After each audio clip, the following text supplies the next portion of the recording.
السلام عليكم ورحمة الله.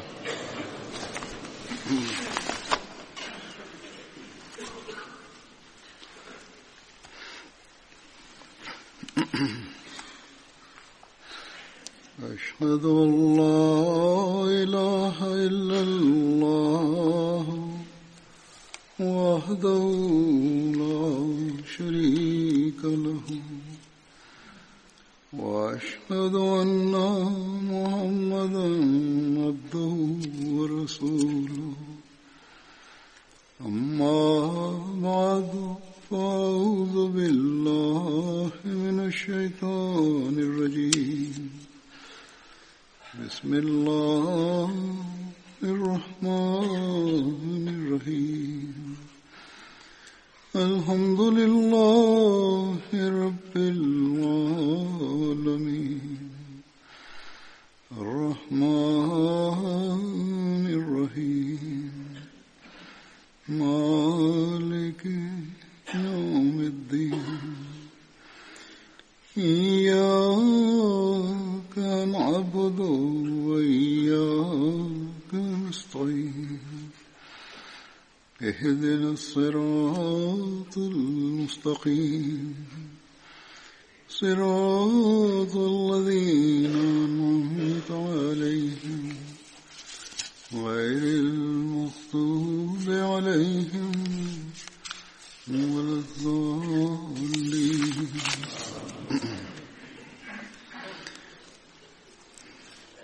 يا أيها الذين آمنوا كتب عليكم الصيام كما كتب على الذين من قبلكم لعلكم تتقون. أيام معدودات فمن كان منكم مريضا على سفر فعدة من أيام أخر وعلى الذين يطيقونه فدية طعام مسكين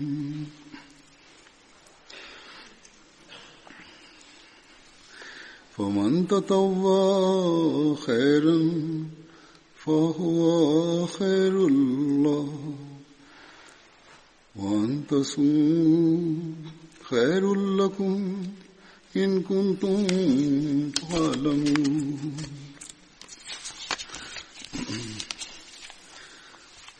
شهر رمضان الذي أنزل فيه القرآن هدى للناس وبينات من الهدى والفرقان فمن شهد منكم الشهر فليصم ومن كان مريضا أو على سفر فعدة من أيام أخر يريد الله بكم اليسر ولا يريد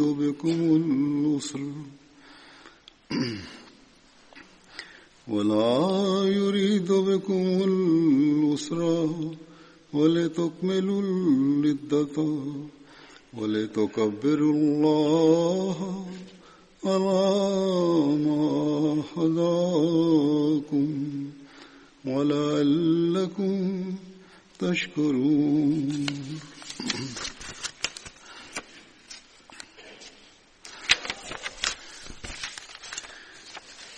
وإذا سألك عبادي أني فإني قريب وإذا سألك عبادي أني فإني قريب أجيب دعوة الداع إذا دعاني فليستجيبوا لي وليؤمنوا بي لعلهم يرشدون.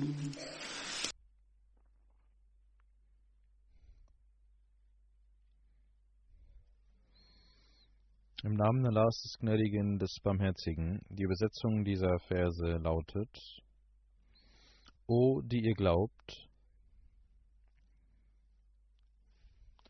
Fasten ist euch vorgeschrieben, wie es denen vor euch vorgeschrieben war, auf dass ihr rechtschaffen seid und eure moralischen, spirituellen Schwächen beseitigen könnt. Ihr sollt fasten eine bestimmte Anzahl von Tagen. Wer von euch aber krank oder auf Reisen ist, der faste an ebenso vielen anderen Tagen. Und für jene, die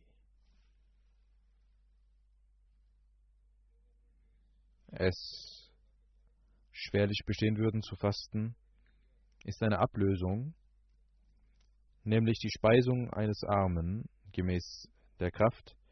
Und wer mit freiwilligem, vollem Gehorsam ein gutes Werk vollbringt, das ist besser für ihn. Und Fasten ist gut für euch, wenn ihr es begreift.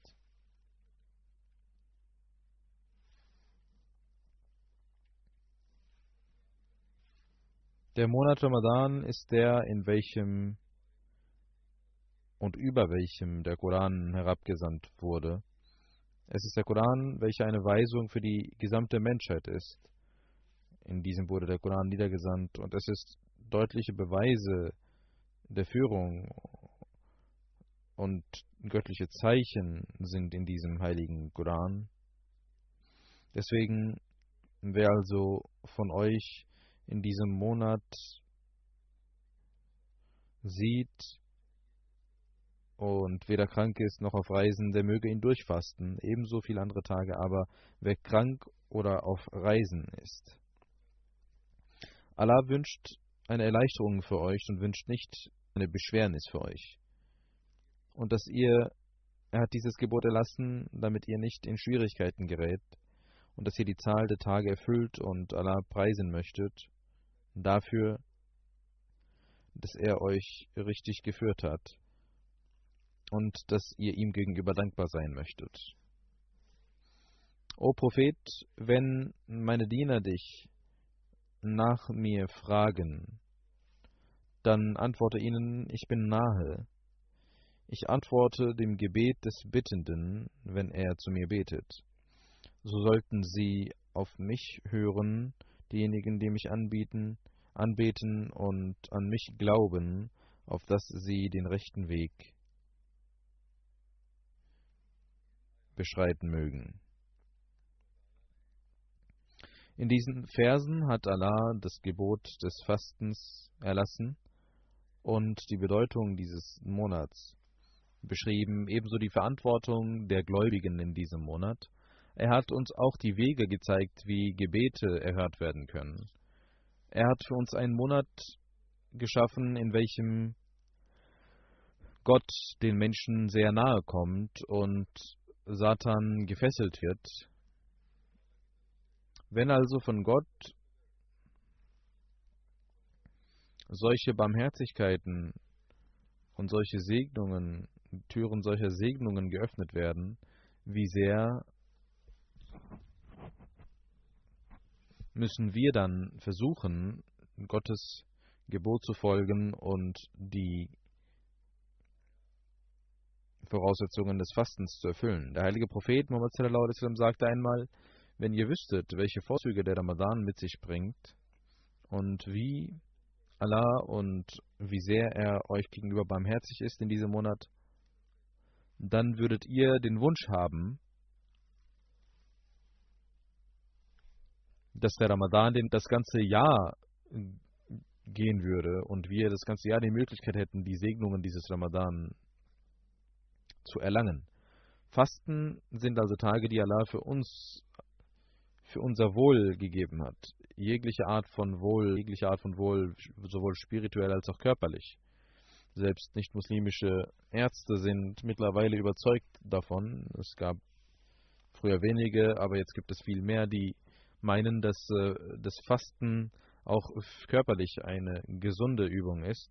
Es gibt nicht-muslimische Wissenschaftler, die auch schreiben, dass durch das Fasten eine Disziplin im Leben entsteht.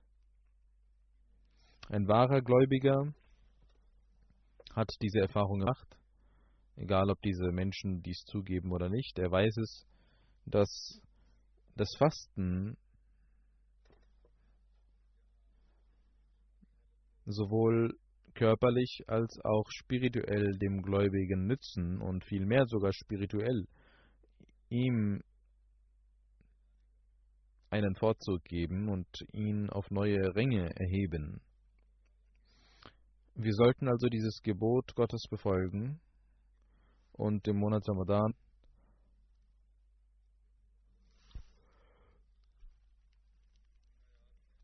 mit vollem Elan versuchen, uns spirituell weiterzuentwickeln. In diesen Versen hat Allah einige Dinge genannt, nämlich, dass ein Gläubiger und ein Muslim, ein wahrer Muslim, für ihn ist das Fasten eine Pflicht. Und das bedeutet nicht, von morgens bis abends hungrig zu sein. Der verheißene Messias sagt, dass der Sinn und Zweck des Fastens darin besteht, eine Nahrung zu reduzieren und eine andere zu erhöhen. Ein Fastender muss immer wissen, dass sein Fasten nicht bloß bedeutet, dass er hungrig ist, sondern vielmehr sollte er im Gottesgedenken beschäftigt sein, damit er sich enthalten kann und sich abschneiden kann von der Welt und so eine Verbindung mit Gott eingehen kann durch das Gottesgedenken. Er soll sich weniger um die weltlichen Angelegenheiten kümmern, die werden ihn immer begleiten. Aber selbst in der Welt soll er immer an Gott denken, soll er immer an die Gebote Gottes denken und ihm gedenken. Der verheißene Messias sagt, durch das Fasten ist es also vorgesehen, dass der Mensch eine Nahrung, die die Nahrung des Körpers ist, reduziert. Die Nahrung, die den Körper am Leben hält. Er soll aber stattdessen die spirituelle Nahrung zu sich nehmen, die seine Seele ernährt. Diejenigen, die nur für Gott fasten und nicht als Tradition, bloß als Tradition, sie sollten Gottes gedenken, sie sollten Gott lobpreisen und sie sollten stets im Gottesgedenken versunken bleiben. Der heilige Prophet Muhammad sallallahu alaihi wasallam hat auch gesagt, Gott nützt es nichts, wenn ihr hungrig bleibt. Dann sagt Allah, dass euch das Fasten auferlegt wurde. Danach sagt er in dem ersten Vers, es ist euch auferlegt, damit ihr rechtschaffen werdet und Taqwa, also Gottesfurcht, erlangt. Was ist Taqwa? Taqwa bedeutet, dass ihr euch vor spirituellen und moralischen Schwächen bewahrt und beschützt, wie ich zuvor gesagt habe. Der heilige Prophet Muhammad sallallahu alaihi wasallam sagte, dass es Allah nichts nützt, wenn ihr hungrig bleibt, solange das Fasten in euch nicht jene Gottesfurcht weckt, mit der ihr eure spirituellen und moralischen Schwächen beseitigen könnt. Sonst ist das Fasten nämlich nutzlos. Und der verheißene Messias hat Taqwa auch folgendermaßen definiert. Er sagt, wenn ihr Gottesfürchtige sein wollt, Muttaqi sein wollt, dann sollt ihr nicht nur euch vor Unzucht und Diebstahl und der Verletzung von Rechten von anderen und Arroganz, Künstlichkeit, Oberflächlichkeit, Habgier, Geringschätzung anderer, ihr sollt nicht nur diese weglassen, sondern auf der anderen Seite sollt ihr die guten moralischen Werte auch annehmen. Die hohen moralischen Werte sollt ihr annehmen und in diesen voranschreiten. Ihr sollt gut im Umgang mit den Menschen sein. Ihr sollt barmherzig sein. Ihr sollt eure moralischen Werte erhöhen. Der verheißene Messias sagt, wahre Treue gegenüber Gott sollt ihr zeigen und Wahrhaftigkeit sollt ihr zeigen. Auch das ist für Taqwa, für Gottesfurcht und Spiritualität wichtig. Ihr sollt Gott gegenüber ergeben und treu sein und eine wahre Bindung mit ihm haben. Ihr sollt die hohen Ränge des Dienstes suchen. Das heißt, ihr sollt sowohl die Gebote in Bezug auf die Rechte Gottes beachten, als auch in Bezug auf die Rechte der Menschen. Ihr sollt den Menschen dienen, auch das gehört dazu. Ihr sollt also selbstlos dienen, sodass die Menschen sagen, dass der Mensch nur für Gott dient und nicht irgendwelche persönlichen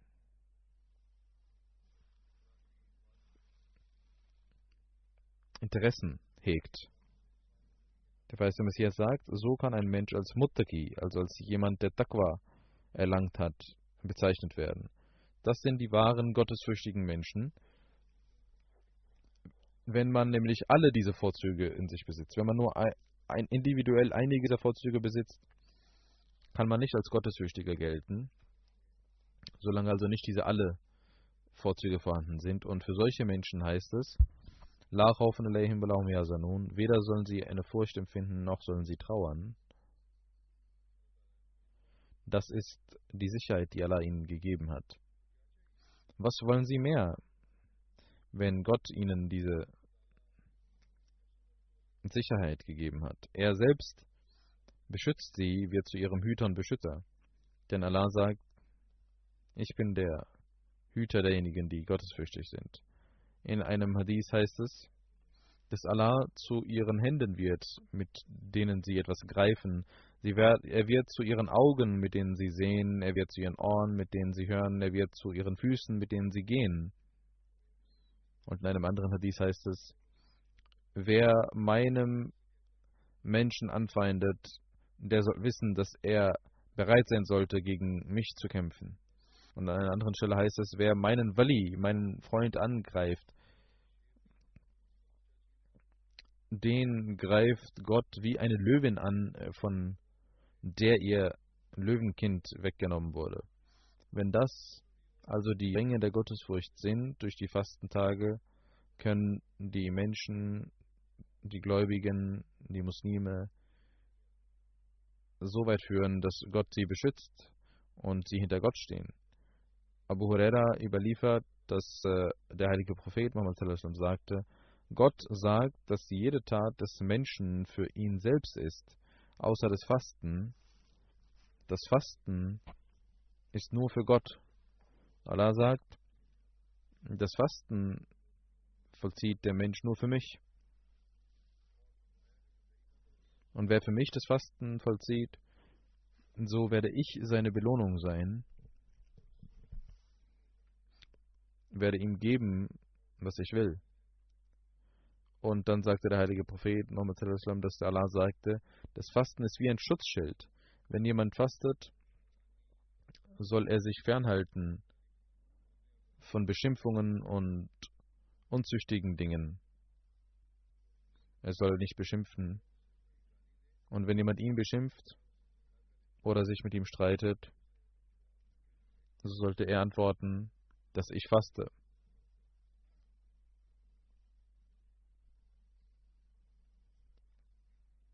Ich werde mich nicht an nutzlosen Dingen beteiligen. Der heilige Prophet Muhammad sallallahu alaihi wasallam sagte, ich schwöre bei jenem Wesen, in dessen Hand das Leben Mohammeds ist,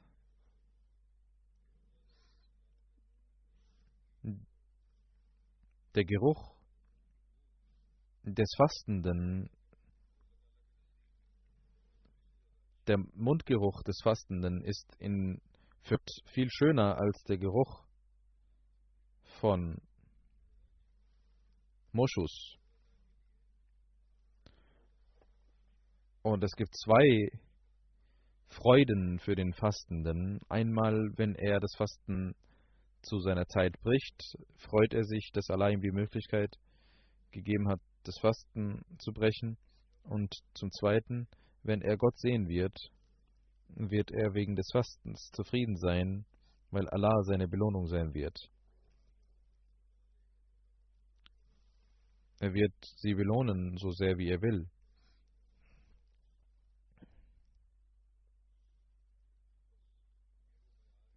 Das sind die Ränge und das Niveau des Taqwa, der Gottesfurcht, welcher ein wahrer Fastender erlangen sollte und anstreben sollte. Und ein wahrer Fastender erreicht auch diese Ränge.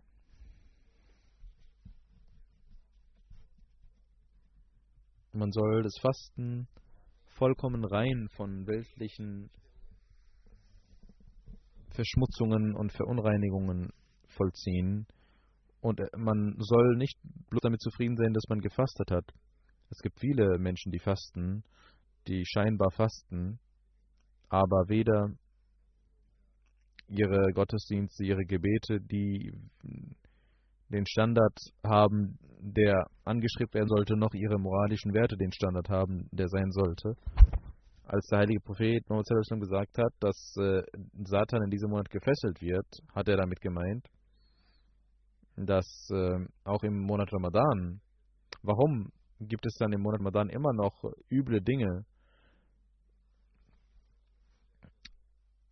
Nur diejenigen werden von satanischen Angriffen beschützt, die das Fasten auch in der Tat verstehen und Gottesfurcht erlangen. Das ist der wahre Sinn, den wir immer vor unseren Augen haben sollten. Der heilige Prophet Muhammad sallallahu alaihi wasallam hat ja auch gesagt, dass der Ramadan in der Tat die Türen des Paradieses in diesem Monat geöffnet werden und die Türen der Hölle verschlossen werden und der Satan, die Satane gefesselt werden. Aber trotzdem hat der heilige Prophet sallallahu alaihi wasallam auch gesagt und gewarnt, wenn immer noch jemand den Monat Ramadan erlebt und ihm nicht vergeben wird, wann wird ihm dann vergeben?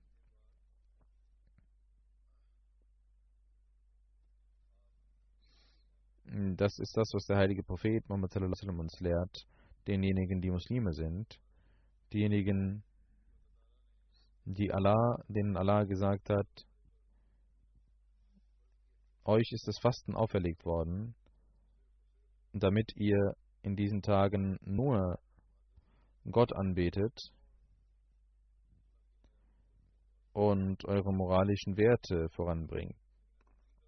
Wenn ihr dies nicht tut, dann wird der Ramadan und das Fesseln Satans und die Öffnung der Türen des Paradieses und die Schließung der Tore der Hölle euch nichts bringen.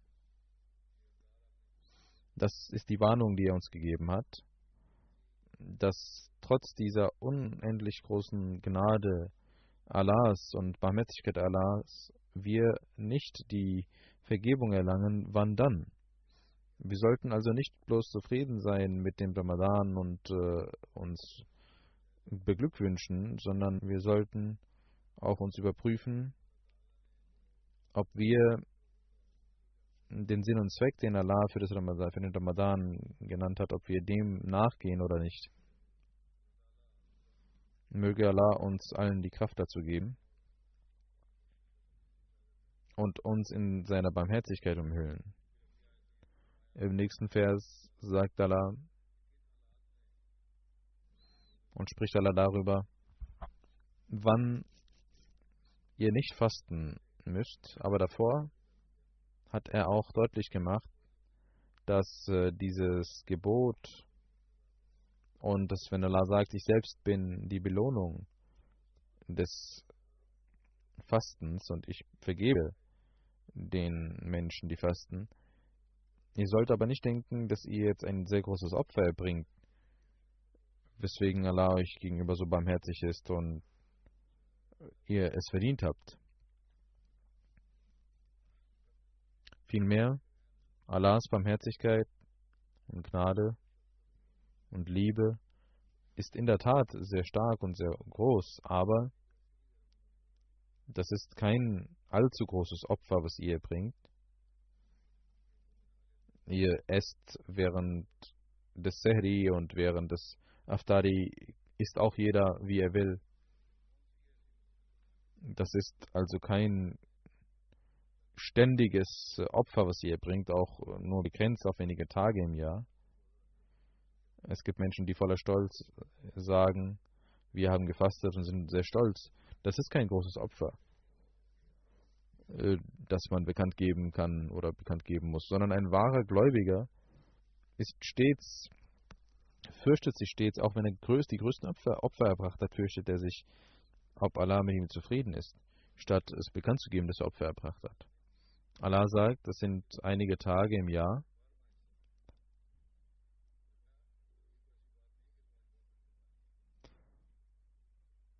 Und das ist also kein extrem großes Opfer.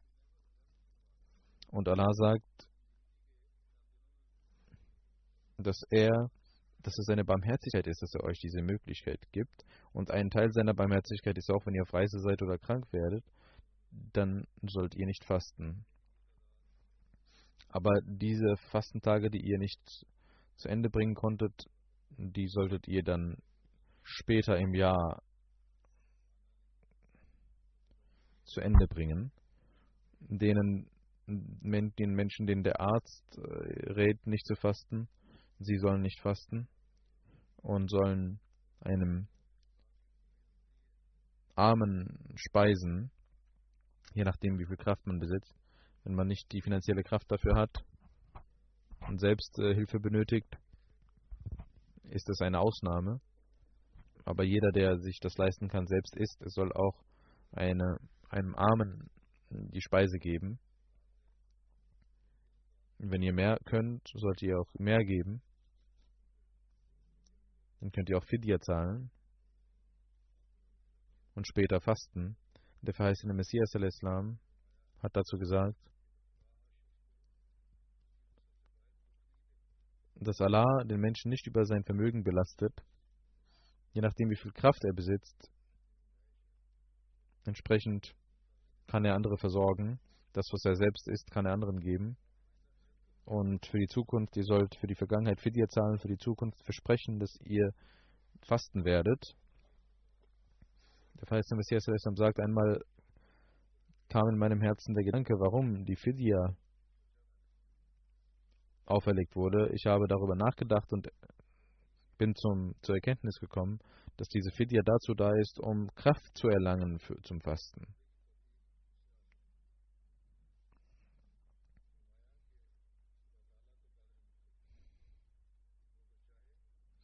Und der verheißene Messias sagt, dass Allah die Kraft besitzt,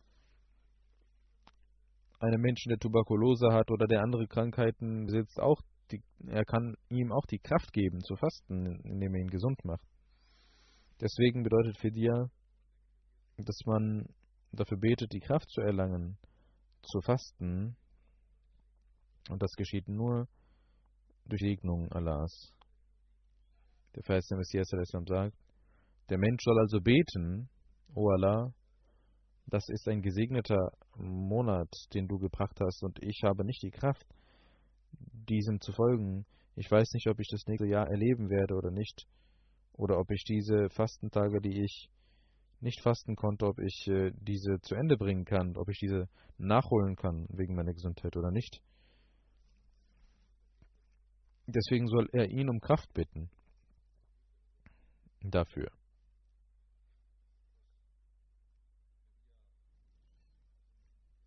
Eine Fidya kann also sowohl ein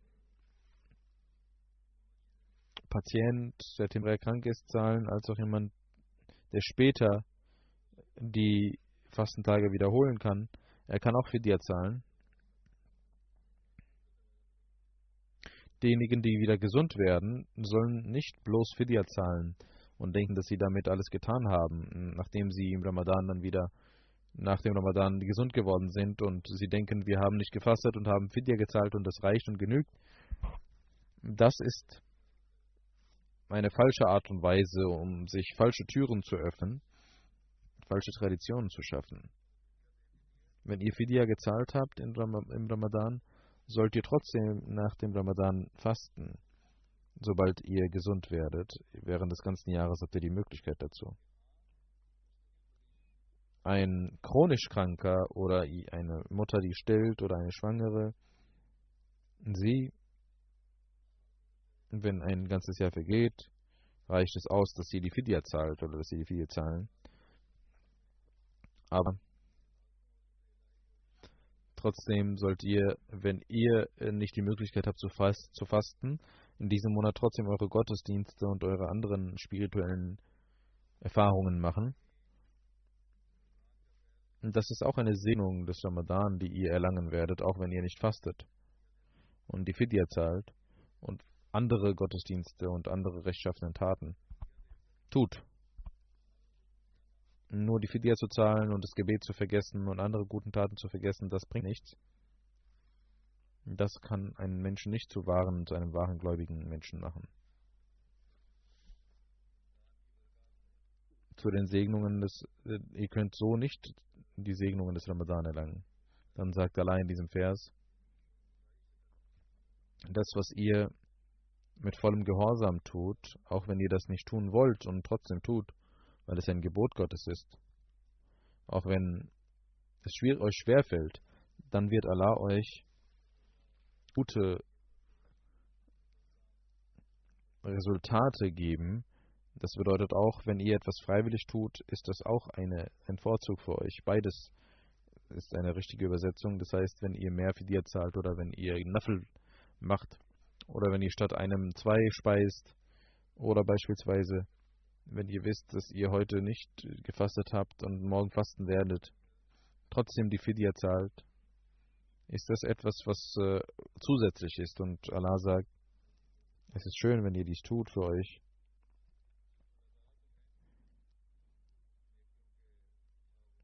Denn Allah wird euch belohnen für die guten Taten, die ihr als Pflicht erfüllt habt oder freiwillig erfüllt habt. Allah wird euch dafür belohnen. Zum Schluss dieses Verses sagt Allah wieder, dass das Fasten für euch in jeder Hinsicht gut ist. Im nächsten Vers sagt Allah, in diesem Monat haben wir den Koran niedergesandt, welcher eine Rechtleitung für euch ist und offenkundige Zeichen, die dann vorhanden sind.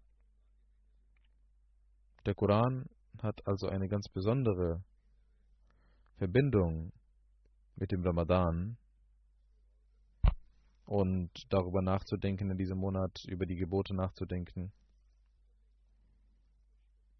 Und das ist eine wichtige Aufgabe im Ramadan, diesen zu befolgen, damit wir durch die Befolgung der Gebote Gottes im Monat Ramadan von den Fastentagen profitieren können.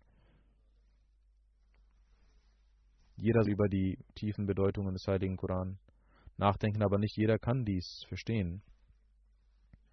Deswegen sollt ihr mit der Übersetzung den Heiligen Koran lesen. Durch die Jamaat gibt es Durus, diesen sollte man zuhören in den Moscheen. Ebenso wird in MTA das Dars ausgestrahlt. Das sollte man auch angehen. Es sind die Durus des 4. Kalifen, die dort laufen. Auch der heilige Prophet Muhammad sallallahu alaihi wasallam hat gesagt, dass in diesem Monat der heilige Koran mehr rezitiert werden sollte.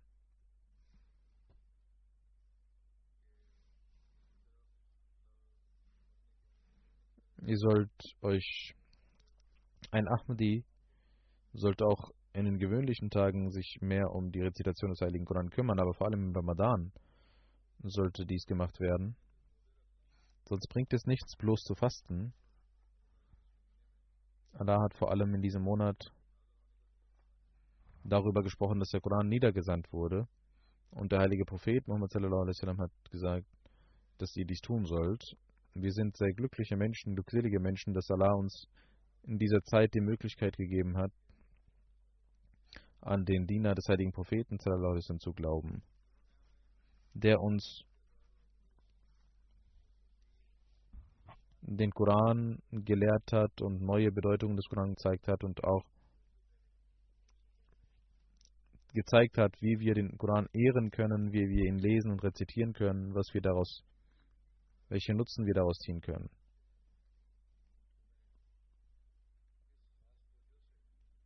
Und er hat uns gesagt, mit welcher Aufmerksamkeit wir ihn lesen sollten und wie wir uns verändern sollten dadurch. An einer Stelle sagt der verheißene Messias al-Islam, den offenkundigen Wissen und dem Wissen des Heiligen Koran gibt es einen großen Unterschied. Also zwischen dem weltlichen Wissen und dem Wissen des Heiligen Koran gibt es einen großen Unterschied. Der verheißene Messias sagt, das weltliche Wissen kann auch ohne Taqwa erlangt werden. Durch Mathematik oder durch Logik oder Grammatik kann man nicht, dafür braucht man nicht Gottesfurcht. Wenn man Astronomie lernt oder wenn man Medizin lernt oder wenn man Mathematik lernt, Medizin lernt und so weiter. Dafür ist nicht die Bedingung, Taqwa und Gottesfurcht zu besitzen. Oder zu fasten und Gottesdienste zu verrichten. Das ist eine sehr wichtige Angelegenheit. Wenn man den Koran verstehen will, ist es wichtig zu fasten, ist es wichtig, die Gottesdienste zu verrichten. Es ist wichtig, in der Gottesfurcht voranzukommen. Und für das weltliche Wissen ist dies keine Bedingung, dass man immer die Gebote und die Verbote Gottes einhält. Die Dinge, die Allah geboten hat, die Dinge, von denen er zu unterlassen geboten hat. Das ist für einen gewöhnlichen Menschen und für gewöhnliches Wissen nicht wichtig, aber für das Wissen des Heiligen Koran von extremer Bedeutung.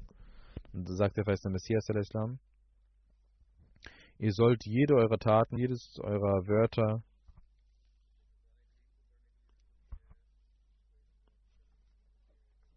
dafür ist es wichtig, wenn ihr das Wissen des Heiligen Koran lernen wollt, dass ihr alle Gebote und Verbote vor Augen habt. Der verheißene Messias sagt, ihr sollt jedes Wort und jede Tat, die ihr begeht, unter dem Gesetz Gottes halten.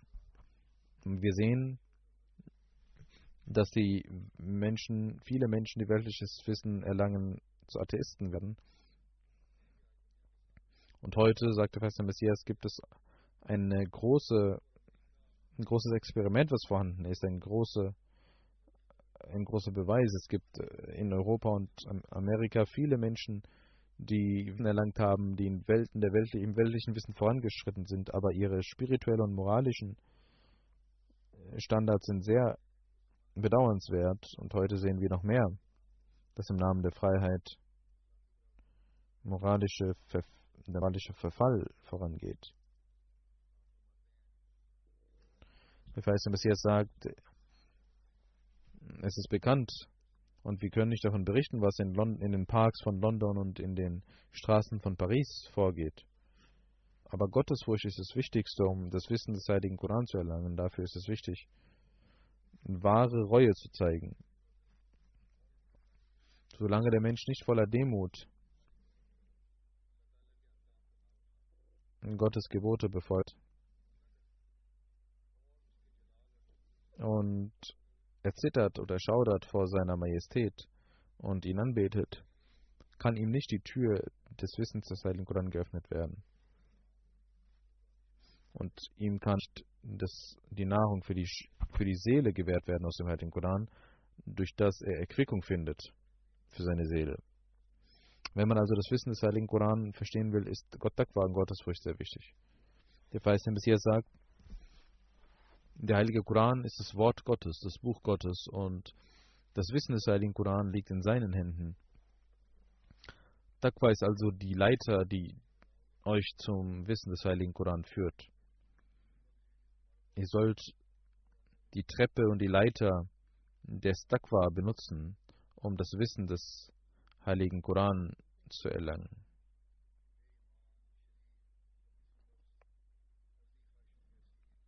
Wie kann es sein, dass die Menschen das nicht wissen, wenn man ein Muslim ist und verschiedene weltliche, sprachliche Wissen besitzt und als großer Wissenschaftler gilt, alles Wissen der Welt besitzt, die Grammatik besitzt, Arabisch kennt und auch die Grammatik des Heiligen Koran kennt. Wenn man aber nicht eine reine Seele besitzt und sein Nafs reinigt, kann man nicht einen Anteil an dem Wissen des Heiligen Koran bekommen, auch wenn man die Grammatik und die arabische Sprache beherrscht. Der Messias sagt, ich sehe, dass die Menschen sich sehr um das weltliche Wissen kümmern und der Westen, die ganze Welt erstaunt ob seiner Errungenschaften. Wenn die Muslime voranschreiten wollen, dann haben sie bedauerlicherweise auch den Westen zu ihrem Führer gemacht und folgen der Welt und denken, dass das alles ist, was sie besitzen. Das ist die neue Aufklärung der Muslime. Das bringt nichts. Diejenigen, die sich als Muslime bezeichnen und als große Wissenschaftler der Muslime gelten, sie streiten über Kleinigkeiten, sie streiten über Grammatik und über Logik der arabischen Sprache und wie sie die arabische Sprache aussprechen sollen. Das bringt nichts, weil sie sich überhaupt nicht um das eigentliche Wissen des Heiligen Koran kümmern. Warum? Weil sie sich nicht reinigen, weil sie ihr Inneres nicht reinigen. Und die Ahmadis, sagt der feste Messias al-Islam, sollten darüber nachdenken, dass sie nicht bloß der Welt folgen,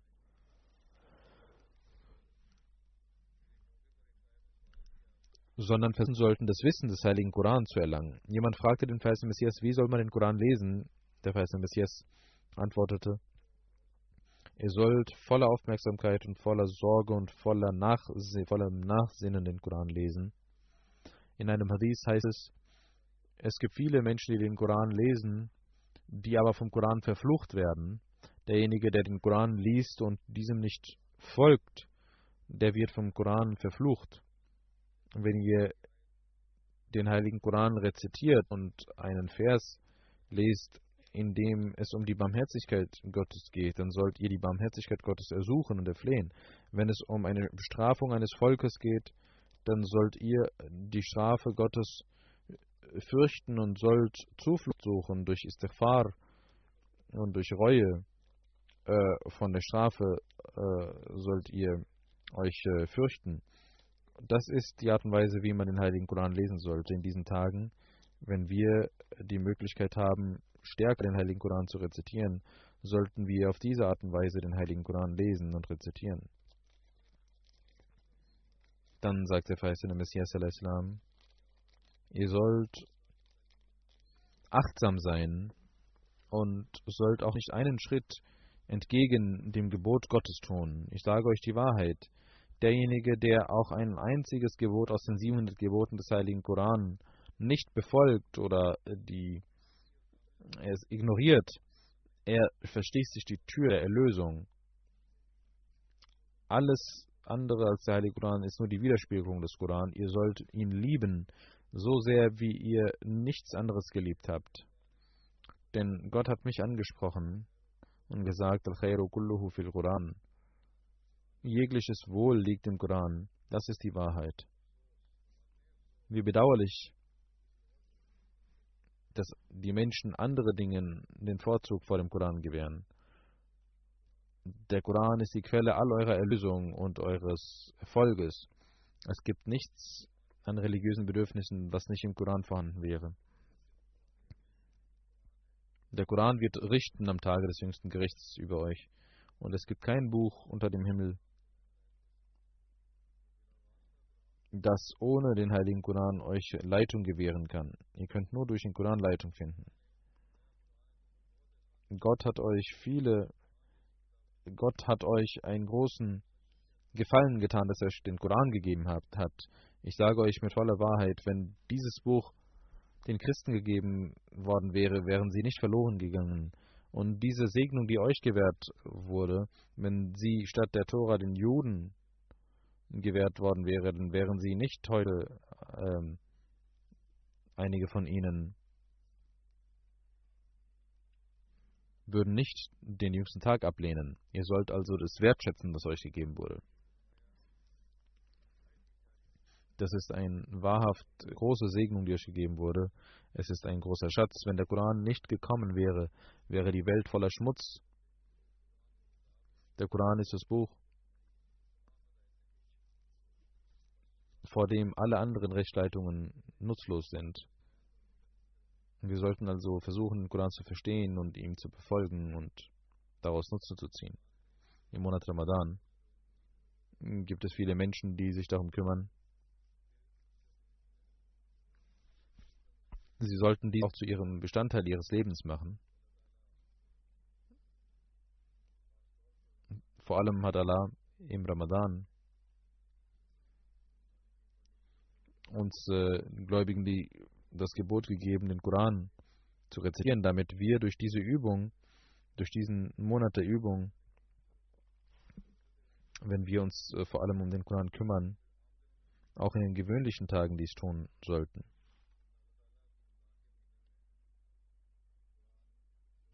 Denn sonst würde Allah im Ramadan nicht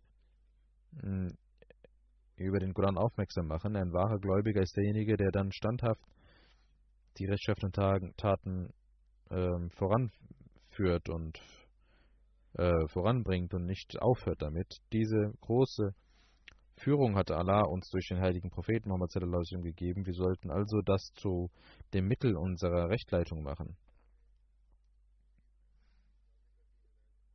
Dann sagt Allah weiter: Wenn ihr fasten wollt, und wenn ihr das Gebot des Fastens vollenden wollt, dann ist es für einen Kranken und einen Reisenden wichtig, diese Tage nicht bloß durch Fidya zu kompensieren, sondern später das nachzuholen. Allah hat euch ein Wohl gegeben, indem er euch diese Möglichkeit gegeben hat, weil er Vereinfachung für euch wünscht und nicht Beschwernis. Ihr sollt in den Tagen des Fastens Gottes gedenken und ihm dankbar sein, dass er euch ein großes Buch der Rechtleitung gegeben hat, welches vollkommen ist und eine vollkommene Führung besitzt. Ihr könnt nur dann wahrhaft dankbar sein, wenn ihr diesem Buch auch folgt. Im nächsten Vers sagt Allah: Diejenigen, die nach mir suchen, sie fragen nach mir im Monat Ramadan.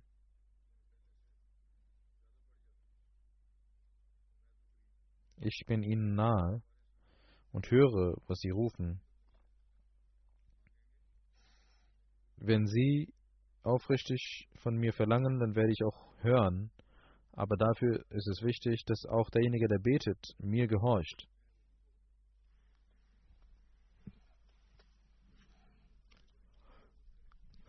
Er soll den Glauben zu mir stärken.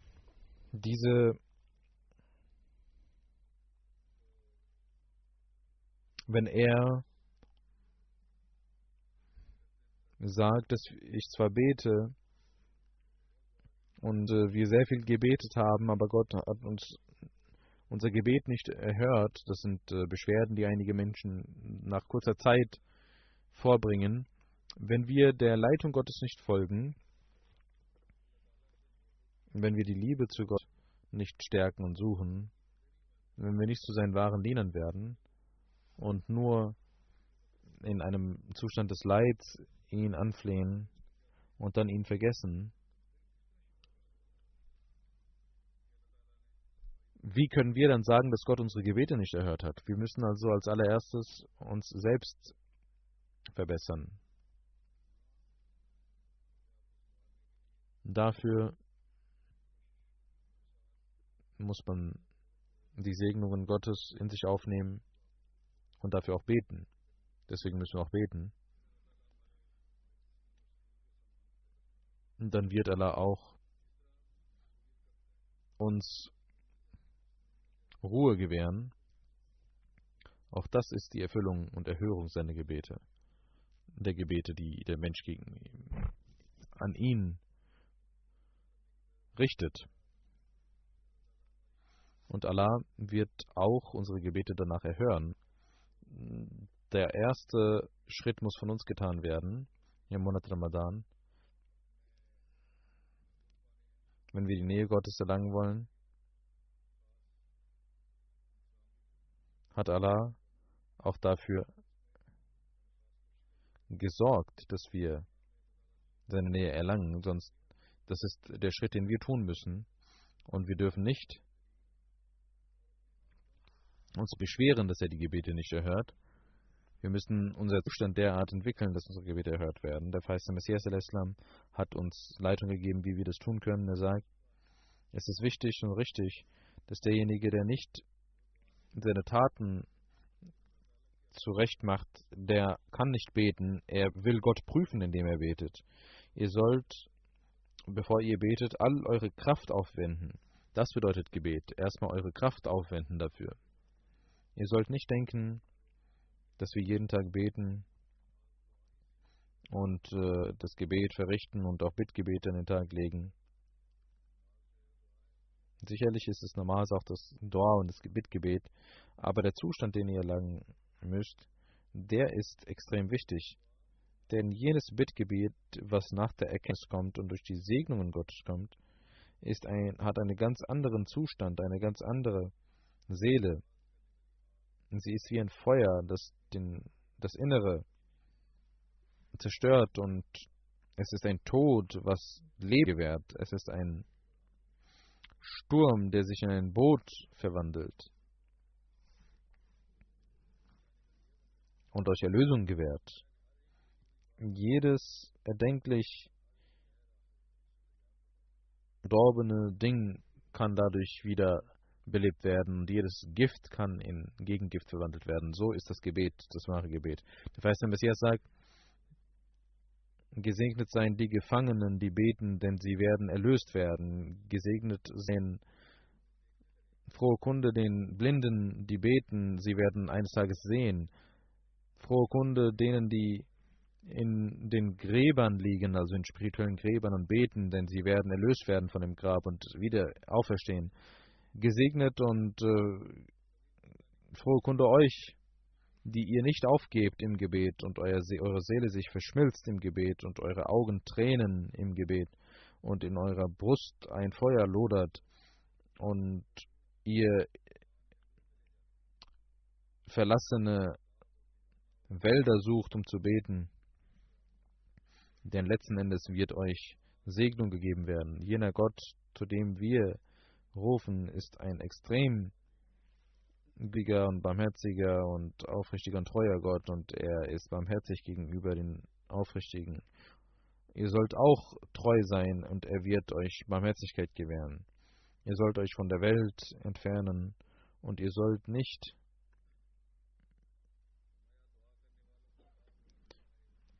einem anderen Glauben, dem Glauben des Ichs folgen. Diejenigen, die beten, werden Erlösung finden. Das Gebet kommt von Gott und wird zu Gott gehen. Durch das Gebet kommt euch Gott so nah wie eure Seele. Die erste Segnung des Gebets ist, dass ihr in euch eine Veränderung erfahrt. Das Dua, das Bittgebet ist ein Gegengift, das euer Gift zerstört. Es ist ein Wasser, das euch vom Dreck beschützt und befreit, und eure Seele verschmilzt wie Wasser auf dem Hofe eures Herrn. Und dieses Gebet steht vor Gott und kniet vor Gott und wirft sich nieder vor Gott. Und die Aufrechterhaltung des Gebetes der Seele bedeutet, dass man bereit ist, alles erdenklich Schwierige für Gott zu akzeptieren und standhaft zu bleiben.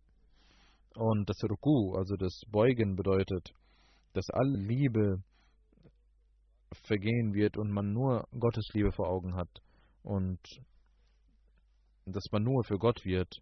Und die Niederwerfung bedeutet, dass man sich völlig vergisst vor Gott, dass man sein Ego völlig vergisst und dass man sein Inneres vergisst. Das ist das Gebet, was den Menschen zu Gott führt, und im Islam ist dies das wahre Gebet, das Gott vorgesehen hat, damit dieses körperliche Gebet zu einem spirituellen Gebet wird.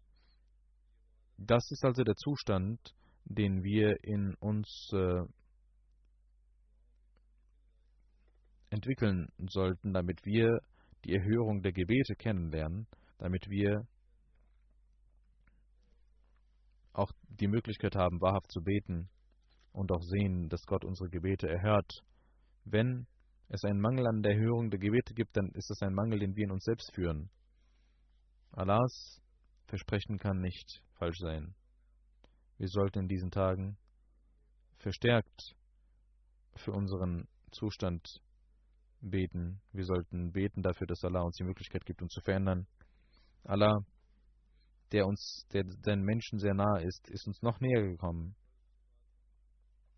Wir sollten uns um unsere Pflichtgebeten und um unsere Nawafil kümmern und aufrichtig Gott anflehen.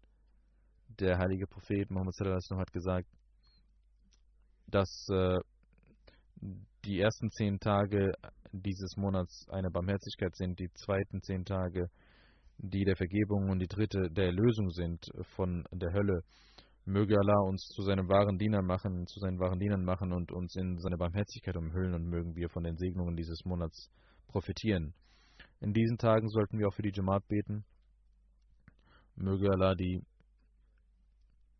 Feinde ihnen das Übel auf sie zurückkehren lassen und die üblen Verschwörungen gegen die Jamaat mögen aufhören. Beten Sie auch für die muslimische Gemeinschaft, dass Allah sie erlöst vor diesem Unheil, das sie sich selbst antun und dass sie erlöst werden von diesem Unheil, sich selbst zu töten. Mögen sie zu wahren Muslimen werden. Mögen sie den Imam der Zeit erkennen. Beten Sie für den Zustand der Welt. Wir sehen, dass die Welt sich sehr schnell in Richtung einer großen Katastrophe bewegt. Möge Allah der Welt Vernunft gewähren und mögen Sie Gott erkennen, damit Sie sich beschützen davor. Ich werde nach dem Gebet zwei Janaza verrichten.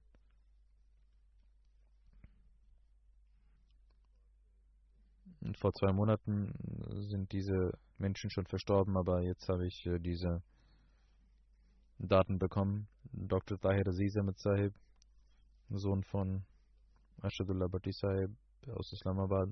Und zweite ist Dr. Iftar Ahmed Sahib, Sohn von Dr. Khaja Nazir Ahmed Sahib aus USA. Beide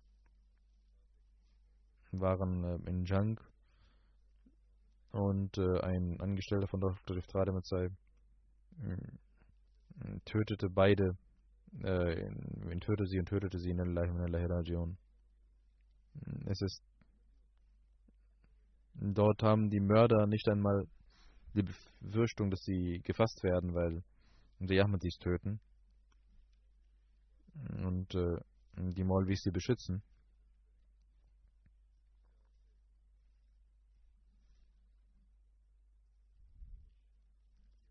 Und jedenfalls hat das auch was mit Ahmadiyya zu tun, deswegen können wir sagen, dass sie Shahid sind. Dr. Tahir Aziz Sahib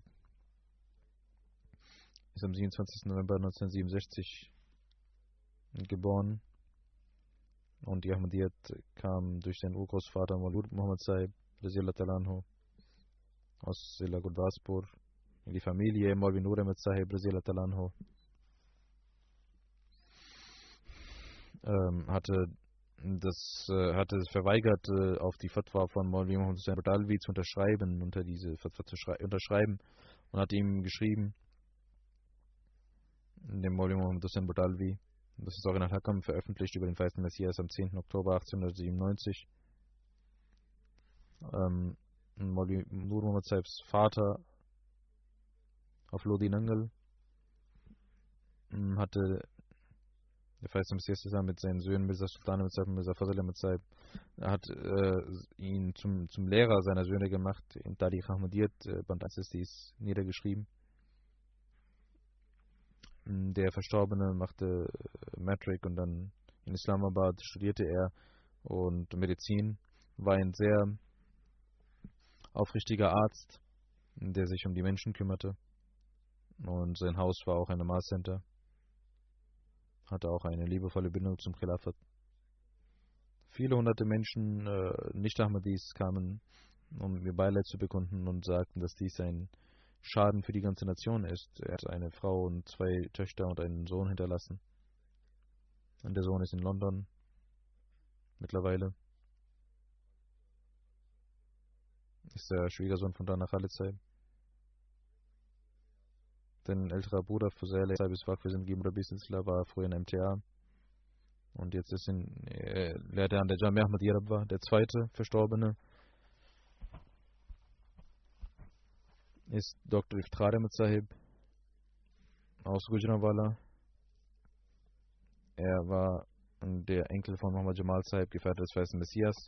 Sein Großvater Khaja Jalaluddin Sahib, durch ihn kam die Ahmadiyyat in die Familie im zweiten Khilafat. Khaja Nazir Ahmed Sahib. Sein Vater lehrte Chemie in Rabwa. Er hat in Edwards College MBBS gemacht und in Nigeria als Arzt gedient.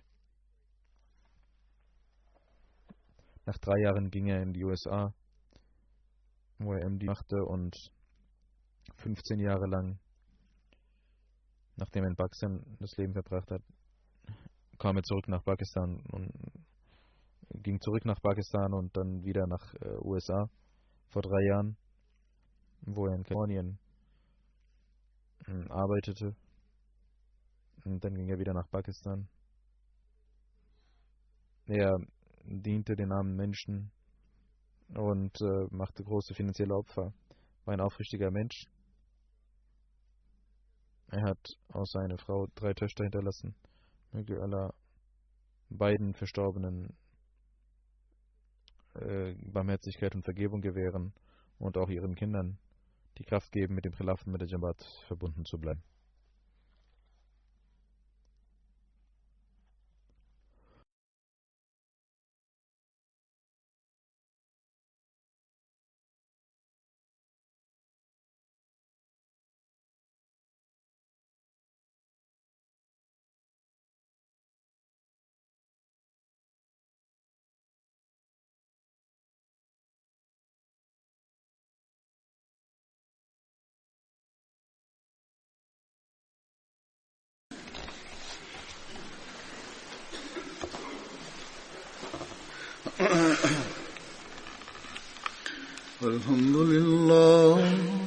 الحمد لله نحمده ونستعينه ونستغفره ونؤمن به ونتوكل عليه ونعوذ بالله من شرور أنفسنا ومن سيئات أعمالنا من يهده الله فلا مضل له ومن يضلل فلا هادي له ونشهد أن لا إله إلا الله ونشهد أن محمدا عبده ورسوله عباد الله رحمكم الله إن الله يأمر بالعدل والإحسان